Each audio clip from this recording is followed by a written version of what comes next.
नमस्कार विद्यार्थी मित्रांनो, ज्ञान संवर्धन अकॅडमीमध्ये तुमचं सहर्ष स्वागत आहे। विद्यार्थी मित्रांनो, आजच्या व्हिडिओमध्ये आपण गणित भाग 1 चा दुसरा जो घटक आहे वर्ग समीकरण, या वर्ग समीकरण घटकामधील सराव संच 2.2 याच्यामधील अवयव पद्धती बघणार आहोत। तर अवयव पद्धतीवर आधारित अगोदरच्या व्हिडिओमध्ये आपण बरेचशी काही उदाहरणे बघितलेली आहेत। तर आजच्या व्हिडिओमध्ये जे काही राहिलेली उदाहरणे आहेत ते बघणार आहोत। तर त्याच्यामध्ये बघा, हे आहे 2m कंसामध्ये m-24 बरोबर 50, हे आहे नवं उदाहरण। तर याच्यामध्ये या 2m नी या कंसाला काय करायचं, गुणायचं। म्हणजे हे जे दिलेलं समीकरण आहे ते ax वर्ग प्लस bx प्लस c या स्वरूपामध्ये आणायचं आहे आपल्याला।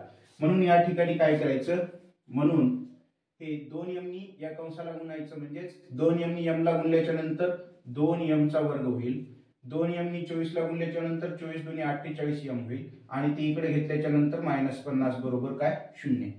या समीकरणाला आपल्याला संक्षिप्त करता येते, म्हणजे 2 ने भाग प्रत्येक पदाला जातो। मग या ठिकाणी काय होईल, m चा वर्ग मायनस हे 24m होईल, आणि या ठिकाणी -25 बरोबर 0। इथं लिहायचं 2 ने भागून, 2 ने भागून। तर आता या ठिकाणी हे m चा वर्ग -24m -25 बरोबर 0। आता हे जे समीकरण आहे ax वर्ग प्लस bx प्लस c या स्वरूपामध्ये सुद्धा पण आहे, आणि आपल्याला -25 चे अवयव असे ठरवता येतात की मधलं पद आहे -24m। तर या ठिकाणी बघा, या ठिकाणी काय करायचं, मायनस या 25 चे दोन अवयव घ्यायचे आपल्याला आता। तर या ठिकाणी पहिल्यांदा आपण काय करू, -25 चे दोन अवयव निवडू।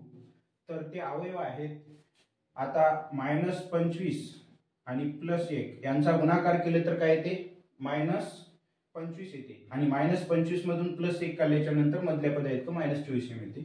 म्हणून या ठिकाणी काय करायचं, m चा वर्ग हे -25m, त्याच्यानंतर हे +1m आणि -25 बरोबर 0। त्यापैकी हे m च्या वर्गातून m कॉमन काढायचं, कंसामध्ये राहतो m -25, आणि याच्यापैकी 1 कॉमन काढायचं, कंसामध्ये राहतो m -25 बरोबर 0। आता या ठिकाणी जे आहे दोन्ही पण उदाहरण म्हणजे कंस जे आहेत ते काय आलेले आहेत, तर सारखे आलेले आहेत। त्याच्यापैकी 1 काढायचा m -25, दुसऱ्या कंसात हे m +1 बरोबर 0। म्हणून या ठिकाणी m -25, आता m -25 बरोबर 0, किंवा या ठिकाणी हे m +1 बरोबर 0, आणि या ठिकाणी दुसरी जी किंमत मिळते आपल्याला m ची, m बरोबर हे प्लस च काय होते, मायनस। म्हणून ही जी आहे वर्ग समीकरणाची काय, तर मुळे आहेत। म्हणून खाली लिहायचं, म्हणून वर्ग समीकरणाची मुळे हे 25 आणि -1 आहेत। हे झालं 9, त्याच्यानंतर 10वा आहे 25m चा वर्ग बरोबर 9m। म्हणून हे दिलेले जे समीकरण आहे हे काय करायचं, +9 इकडे घ्यायचं, म्हणजे 25m चा वर्ग, त्याच्यानंतर काय होईल, -9 बरोबर 0।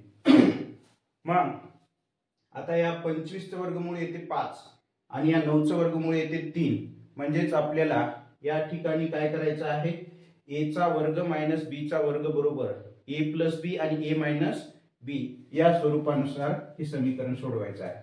म्हणून या ठिकाणी काय करायचं, हे 5m त्या कंसाचा वर्ग करायचं, -3 त्या कंसाचा वर्ग बरोबर 0।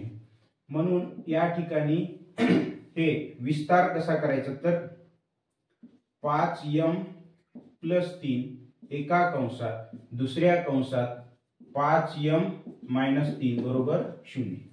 कोणता फॉर्म्युला वापरला आपण, a चा वर्ग b चा वर्ग बरोबर a + b आणि a - b या फॉर्म्युल्यानुसार हे मानलेलं आहे। म्हणून या ठिकाणी हे 5m + 3 बरोबर 0, किंवा या ठिकाणी हे 5m - 3 बरोबर 0। म्हणून m बरोबर चिन्हाचं तिकडे घ्यायचं, हे प्लस च काय होईल, -3 गुणिलाचं इकडे भागीला।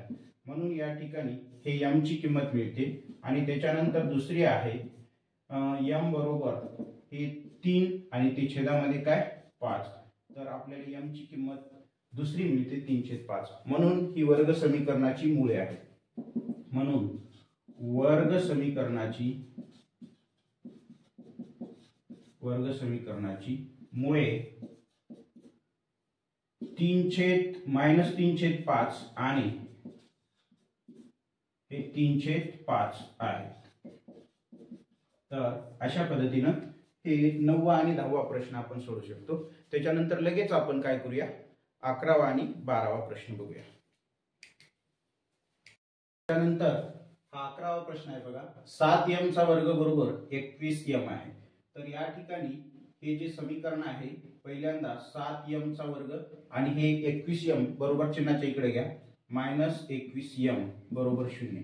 आता या ठिकाणी दोनच पद आहेत आणि म्हणजेच -21m हे मधलं पद आहे आणि हे पहिलं पद आहे, शेवटचं पद दिलेलं नाही. मग या ठिकाणी याची फोड कशी करायची, अवयव कसे पाडायचे, तर या ठिकाणी बघा 7m आणि कंसामध्ये घ्यायचं m - 7×3=21 होती बरोबर 0. म्हणजे 7m नी m ला गुणल्याच्या नंतर 7m चा वर्ग होते, 7m नी 3 ला गुणल्याच्या नंतर 7×3=21 आहे.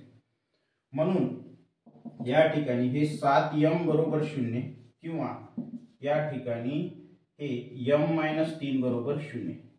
म्हणून हे m बरोबर चिन्ह तिकडे. आता 0/7 जर केलं आपण, हे 0/7 असं जर केलं तर या ठिकाणी म्हणजे हे गुणिला आहे, हे भागीला जर केलं तर या ठिकाणी आपल्याला m ची किंमत काय मिळते, 0 मिळते. किंवा या ठिकाणी हे m हे बरोबर चिन्हाच्या तिकडे घेतल्याच्या नंतर काय होईल, हे मायनसचं प्लस होईल. म्हणून या ठिकाणी आपल्याला m ची किंमत 0 आणि दुसरी m ची किंमत बरोबर काय मिळते, 3. तर अशा पद्धतीनं ही वर्ग समीकरणाची मुळे काय लिहिता येतात. म्हणून वर्ग समीकरणाची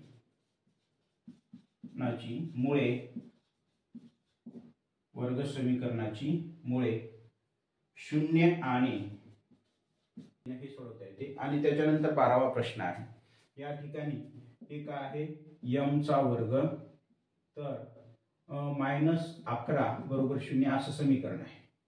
तर आता या ठिकाणी हे m एका कंसात घेता येते आणि त्याचा वर्ग करता येते. त्याच्यानंतर हे -11 असल्यामुळे ते काय करायचं, वर्गमुळात 11 आणि त्या कंसाचा वर्ग बरोबर 0. जसं a चा वर्ग - b चा वर्ग बरोबर a + b आणि a - b या स्वरूपामध्ये अगोदर जसं आपण केलं होतं तसंच या ठिकाणी सुद्धा करायचं आहे. म्हणून या ठिकाणी काय येते, हे m + वर्गमुळात 11 एका कंसात आणि m - वर्गमुळात 11 दुसऱ्या कंसात बरोबर 0. म्हणून हे m + वर्गमुळात 11 बरोबर 0 किंवा या ठिकाणी हे m - वर्गमुळात 11 बरोबर 0.